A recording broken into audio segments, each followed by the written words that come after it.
When the candidates take to this stage tonight, they'll want to convince people they speak their language. Sometimes that's more of a stretch. Qué placer estar aquí con tantos amigos. Obviously they won't be speaking Spanish tonight, but wooing America's fastest growing ethnic group in their own language could be critical in this election, and it's going to become even more important in the future. A quarter of Americans under 18 are Latino.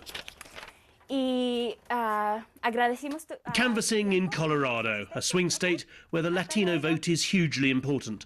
60% went for Obama 4 years ago. ¿Habla español usted? Now some are disappointed that he hasn't done more to help the millions of illegal immigrants who've come across the border. But Caroline Castile says few find this election a hard choice. We know between the candidates that there's only one candidate that supports any kind of immigration reform that's of any real value, and of course that's Obama. I mean, Romney would turn back whatever progress we've made.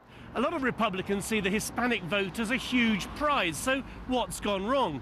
When Ronald Reagan said that Latinos were naturally Republicans, he meant that they were aspirational and socially conservative. But Mitt Romney earlier this year, in appealing to his party's right wing, seemed to turn Latinos off. He backed a controversial law in Arizona, which some said was racial profiling.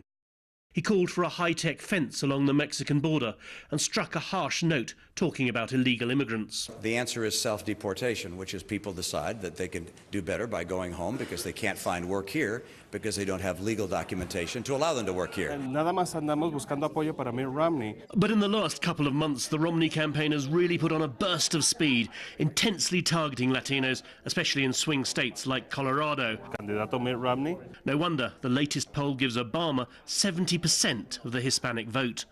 Romney has backpedaled and rewritten policy with a much softer focus on illegal immigration.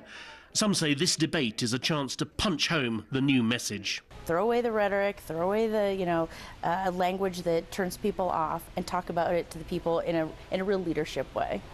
As night falls over Denver, the candidates' intense preparations are at an end. They will soon face each other for a debate which some say could shake up the race for the White House. Mardell, BBC News, Colorado.